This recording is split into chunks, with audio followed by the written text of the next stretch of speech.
En lisant le synopsis, on pourrait croire que vous jouez sur les terribles événements qui sont passés au début d'année, mais c'est pas le cas. Est-ce que vous pouvez nous expliquer la jeunesse du projet? Ben, D'abord, je voudrais revenir sur. On me dit, parce que je vais pas être sur le net. Moi, quand je sors un Ouais. film, c'est trop flippant de lire sur le net, le moins de commentaires et tout ça. On vit au jour le jour et voilà. Et donc, du coup, je décide de plus jamais aller sur le net, je sais pas ce qui se passe. On me dit qu'il y a eu une espèce de polémique à un moment donné sur le côté opportuniste du film. Alors d'abord, petite leçon de cinéma très simple, écrire un film comme celui-là, l'écrire, le financer, le caster, le préparer, le repérer, construire les décors, le tourner, le monter, le mixer, faire l'affiche et le sortir dans le temps qui sépare les événements de Charlie d'aujourd'hui est impossible. Un film peut-être fait avec un 5D, etc., c'est possible, mais ce film-là, c'est impossible. Ça, c'est la première chose. La seconde, c'est que si partir il y a 3 ans, commencer à écrire sur ce sujet, un sujet dont on sait à l'avance qu'on n'aura pas d'acteur connu, qu'on aura des problèmes de financement, qu'on aura des problèmes de sortie, même parce que c'est pas un film qui sortira dans 800 copies, on le sait à l'avance. Si ça, c'est être opportuniste, je suis l'opportuniste le plus nul du cinéma français. Ça, c'est la deuxième chose. La troisième chose, c'est que quand bien même des films vont se faire après les événements, mais c'est important de parler de ces sujets. La question, c'est pas de faire des films sur ces sujets, c'est comment on en parle. Donc vous pouvez voir ce film et trouver qu'il est odieux, vous pouvez voir ce film et trouver qu'il est bon ou juste, c'est la question. C'est le position de chacun par rapport à un film. Excusez-moi pour le portable. Donc voilà, pour répondre à cette polémique. Donc la genèse du film, elle remonte il y a très longtemps. Ça fait très longtemps que je m'intéresse à ces sujets parce que ça a commencé avec l'affaire Khaled Kelkal, qui était responsable des attentats de Saint-Michel. Voilà, la traque de ce jeune homme, la façon dont il est mort, je me suis dit, mais qui est-il? Quelle est l'humanité qu'il y a derrière ce qu'on voit à la télévision, qui est toujours une image agressive, paranoïaque qui est ce jeune homme? Comment on peut raconter leur histoire? Et puis après, il y a eu les gangs de Roubaix, et c'est quand il y a eu Mohamed Merah, où je me suis dit, mais qui est-il? Donc, est-ce que je peux, moi, faire un film de fiction? Je veux dire, un polar ou un thriller, d'abord parce que c'est un genre que j'aime, que je pratique, et que j'aime faire ce genre de cinéma, puisque c'est un genre humble. D'abord, on peut faire une bonne histoire, des bons caractères, en espérant que les gens ne s'ennuient pas. Et ensuite, à partir du moment où vous faites des personnages qui prennent des flingues, quelle que soit la raison pour laquelle ils prennent des flingues, de toute façon, vous êtes dans le film de genre. Donc voilà. Et à partir de là, je me suis dit, bon, il faut peut-être commencer à raconter cette histoire-là. Il y a une urgence à parler de ça, parce que ça ne va pas s'arrêter, c'est l'intuition que j'en avais, et ça va aller en s'accroissant forcément. Puisqu'il y a toute une jeunesse aujourd'hui en France qui ne se reconnaît pas dans la société qui lui est proposée, pour plein de raisons. Et parmi cette jeunesse qui souffre de cette société, et parmi cette jeunesse, certains décident de prendre une voie radicale, et certains décident de prendre une voie radicale ultra-violente. Je ne vois pas, tant que la société ne va pas aller un peu mieux, je ne vois pas pourquoi ça se calmerait. Donc voilà, ça c'était la genèse du projet, c'est la raison pour laquelle j'ai voulu faire ce film. Côté casting, vous avez choisi des acteurs peu connus du grand public, mais qui se révèlent très forts à l'écran. Comment vous les avez castés? J'ai fait un grand casting, j'ai dû voir peut-être une centaine de comédiens, peut-être 80 comédiens d'abord, d'une génération, parce que évidemment on parle d'acteurs qui sont jeunes, donc vous avez de toute façon, quand vous faites un film sur des gens qui sont jeunes, vous avez peu d'acteurs connus jeunes aujourd'hui. Je veux dire, je n'allais pas faire ce film avec Eva Adams. Donc à partir de là, non mais je veux dire, simplement en termes d'image, tous ces garçons, j'ai jamais vu ces films. Mais je veux dire, bon. Donc du coup, ça c'est intéressant, vous tombez sur des acteurs nouveaux, ou qui ont un certain parcours, mais un parcours un peu secret, ou qui montent gentiment, peu à peu dans le métier. Ce qui était intéressant, c'est que tous les acteurs que j'ai rencontrés trouvaient tout à fait juste. Alors c'était très drôle, parce qu'à l'époque j'avais des gros problèmes de financement. Tout le monde me disait, mais pourquoi traiter ce sujet, c'est anecdotique, ça n'a pas d'intérêt. Et tous les jeunes acteurs que je rencontrais, mais tous, trouvaient très normal de parler de ce sujet et très intéressant. Donc j'en ai vu une centaine, 80 peut-être. Après on a dû faire des essais avec 40, mais par groupe, on faisait des essais de groupe en fait, pour pas faire des essais seul à seul.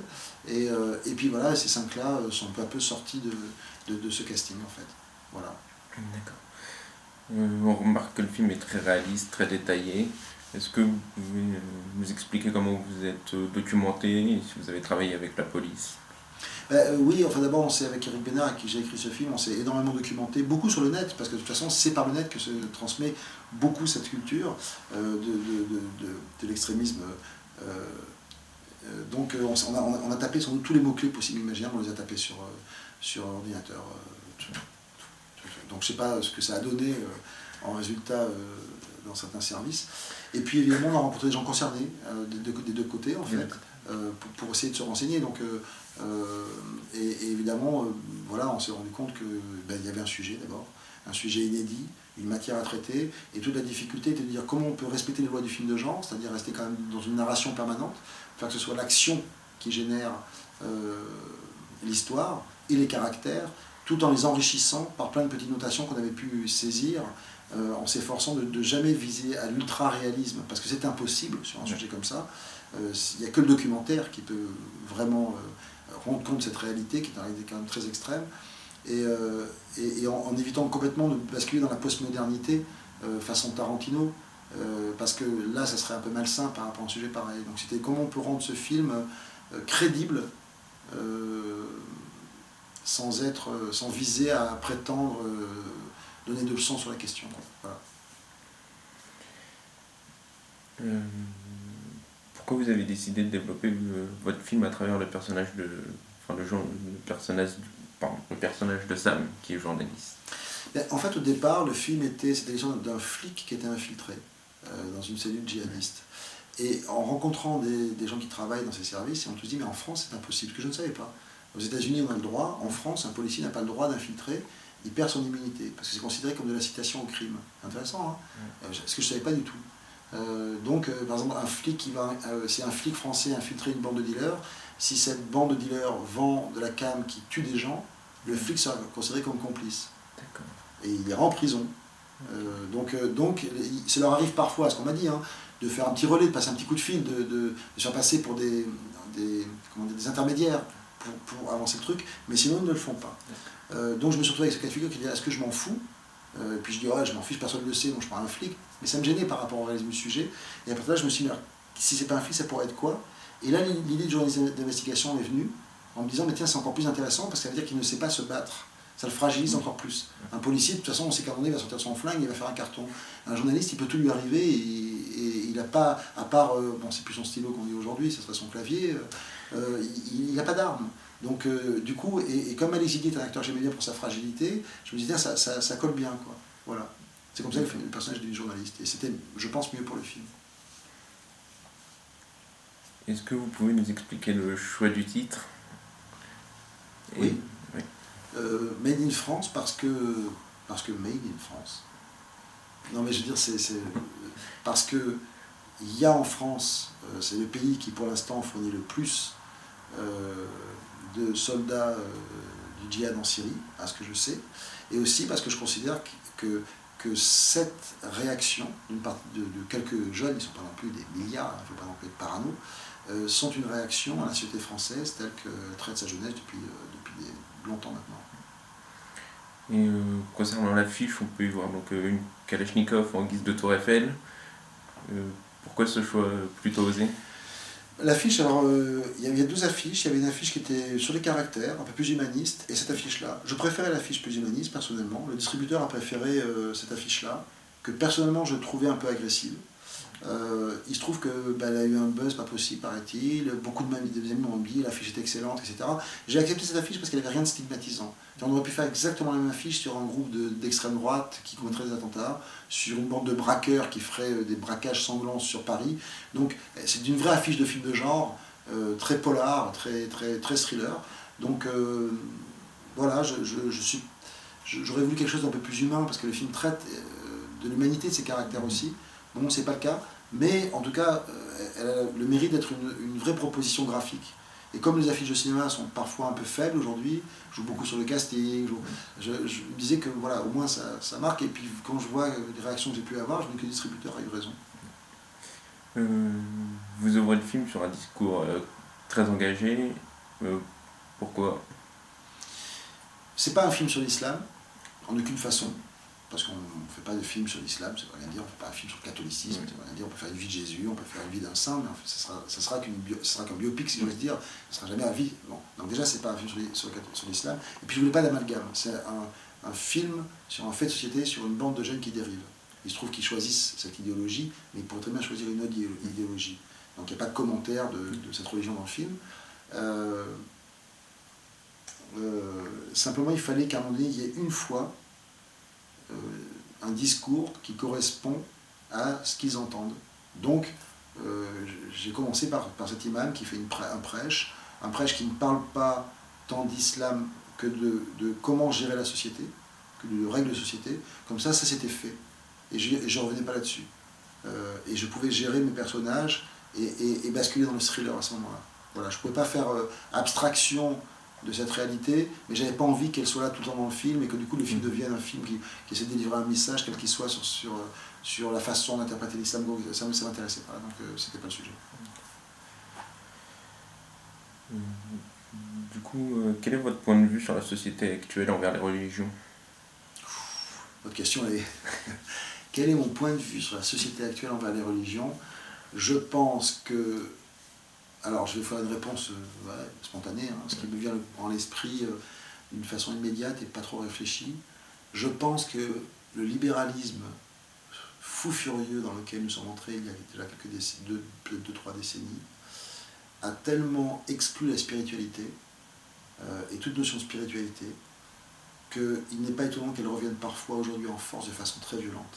C'est-à-dire, je pense que c'est très très dur d'être jeune aujourd'hui, je pense vraiment, parce que la société, on vous dit, voilà, il n'y a pas de travail, surtout dans certains quartiers, il n'y a pas de travail, tu n'auras pas d'appart, avoir une fiancée est très compliqué, qui fait que, au bout d'un moment, l'idée que sa société a un problème, que moi qui suis jeune, ce n'est pas moi qui ai un problème, c'est cette société qui a un problème, peut amener à réagir de cette façon-là, c'est-à-dire la violence que je reçois, pour certains qui sont très chauds, j'ai envie de dire, de trouver un moyen de répondre par cette violence. Je ne dis pas qu'ils ont raison, je dis que je peux le constater. Donc je pense qu'à exclure à ce point la spiritualité du commerce, et du commerce entre les gens, et du commerce entre les peuples, et ben parfois la spiritualité elle revient d'une façon très en force, quoi.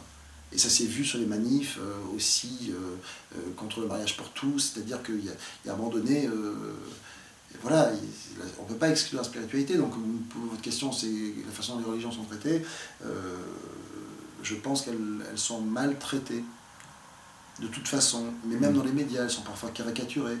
Donc, du coup, certains choisissent de réagir par la violence, qui, de mon point de vue, n'est jamais une bonne façon de réagir, en aucune façon.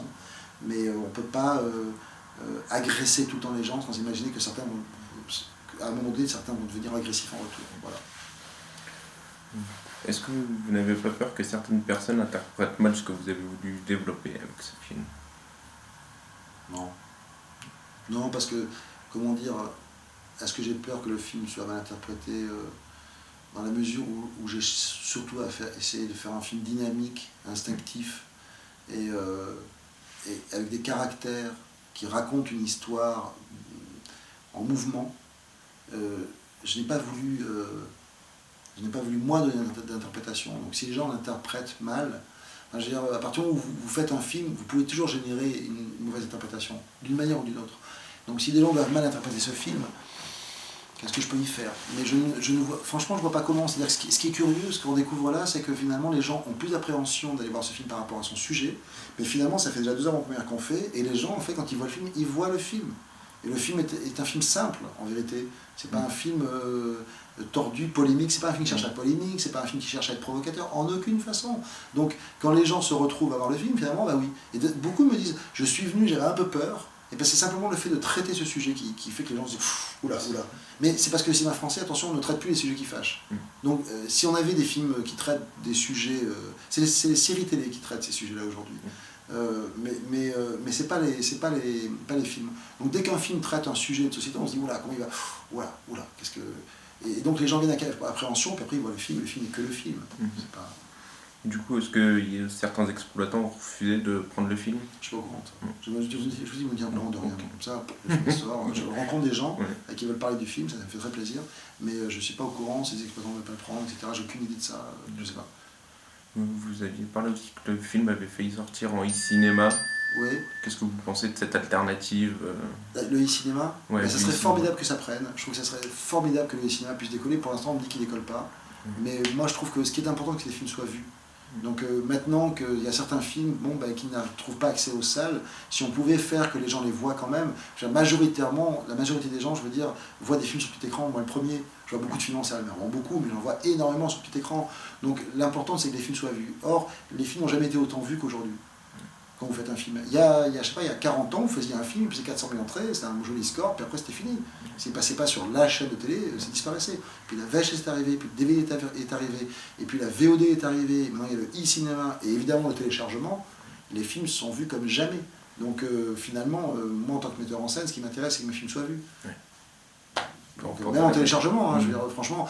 Après, sur le téléchargement, c'est plus compliqué. C'est-à-dire, je pense qu'il faudrait que ceux qui téléchargent se rendent compte que quand ils téléchargent, je sais pas, Fast and Furious 7, c'est pas grave, ça va. Ils se font des milliards sur Fast and Furious 7. Donc, allez-y, téléchargez, on s'en fout.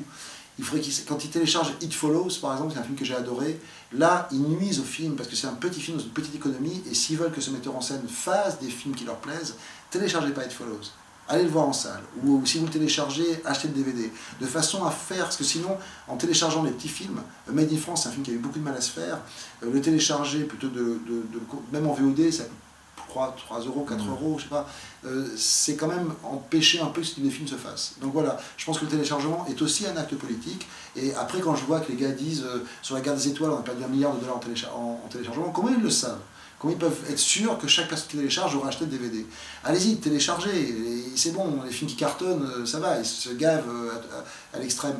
Par contre, pour les petits films d'horreur, les petits polars, les petits films sociétaux, faut faire attention, parce que c'est comme la musique. Je veux dire, télécharger les plus grands vendeurs de la planète, c'est pas très grave. Télécharger les petits groupes qui créent un son qu'on aime, c'est peu à peu créer la perte de ce son. Voilà ce que je voudrais dire sur le téléchargement, si vous en parlez. Ben, merci beaucoup. Merci à vous.